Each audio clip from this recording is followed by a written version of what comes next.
Greetings, my fearless frontliners, my fellow guardians of the galleries. I'm William Young, and this is my channel. Welcome back.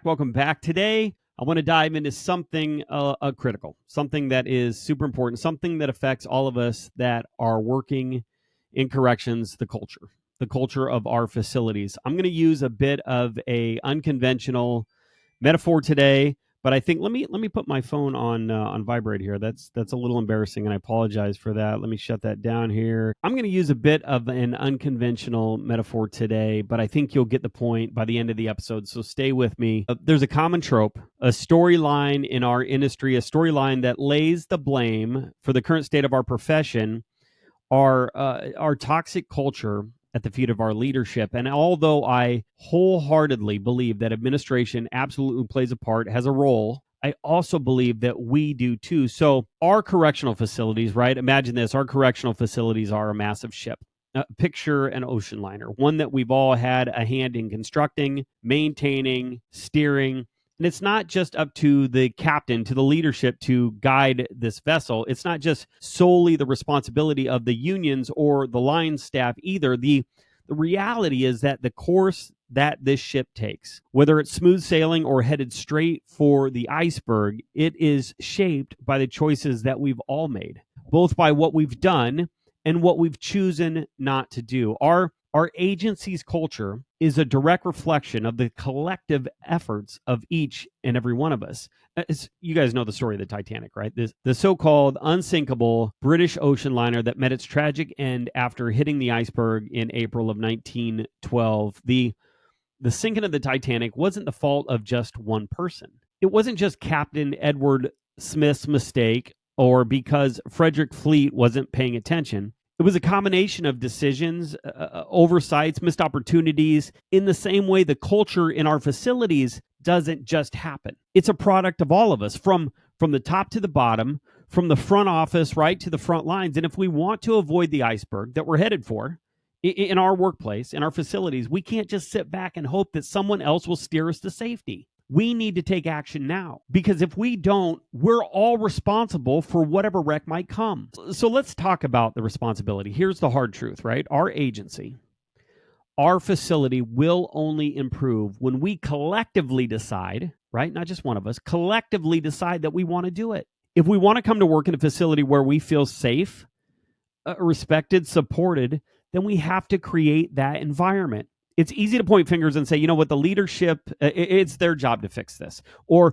the unions need to step up. But in reality, change needs to take place at every level. And in my new book right here, Train to Change, I write that if we truly care about the safety and sanity of our staff, then we have to take action. Meaning change doesn't happen in isolation. It takes all of us working together to move forward. When I say that we have to take action, I mean all of us, no exceptions. This is about more than just policies or slogans or contracts. Real change requires real commitment and consistent actions from everybody. So where do we start? Well, we start by acknowledging the roles that we've all played in getting where we are today, right? We take responsibility for where we're going. Just like the Titanic wasn't sunk by one person, our facility's culture hasn't been shaped by just one group or one individual. It was everyone. Engineers, architects, shipbuilders, even the politicians who pushed for the voyage, they all had a hand in it. In the same way, right? In the same way, we've all contributed to building and shaping our facility's culture. And if we want to work in a place where we're proud of, if we want to work for an agency that we're proud of, it's time to own our part, to take ownership of our part in shaping it. Look, the first real step to change has to be self-reflection, right? And I like this.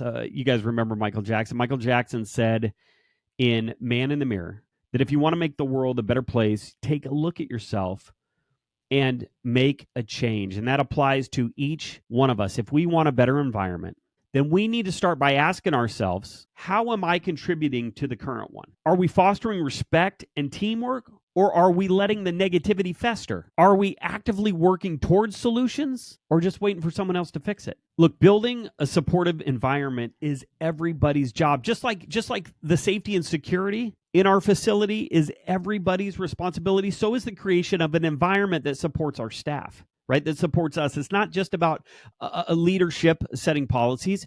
It's about each one of us taking action. And if you want to work in a place where you feel valued and you feel heard, then you need to help create that space for others. If you want to be supported, then you have to be one who offers support. We've all seen places, we've all been to places, we've all been part of things where staff feel isolated or unsupported, and that kind of toxic environment just doesn't appear out of nowhere. It's a result of individuals not stepping up to create something better. So if we want change, if we want to change the narrative, then we need to act. We can't afford to keep blaming others and waiting for that change to happen. The only way forward, guys, is together. Progress, real progress, is built on shared accountability and effort. Look, at the end of the day, this facility and our profession is what we make them, is what we make of them. And if we want to work in a place where we take pride, where we feel like we're part of a team, then we need to lead that change ourselves. And it won't happen by waiting for leadership to magically fix everything for us. So someone else has to step up. You need to take ownership and personal responsibility for your own happiness, for our own happiness, and for our own satisfaction at work. Remember, and here's the key, leadership is not just about rank. It's about responsibility. You don't need a title or a specific position to be a leader. Every single one of us can be a leader. Every single one of us can lead by example through how we treat each other, how we approach our work, and how we contribute to the correctional culture. Look, guys, we are all on this ship together, and it is heading for the iceberg. I found some quote from an old philosopher. He says, every nation gets the government that it deserves. I feel like that's us. We get the agency.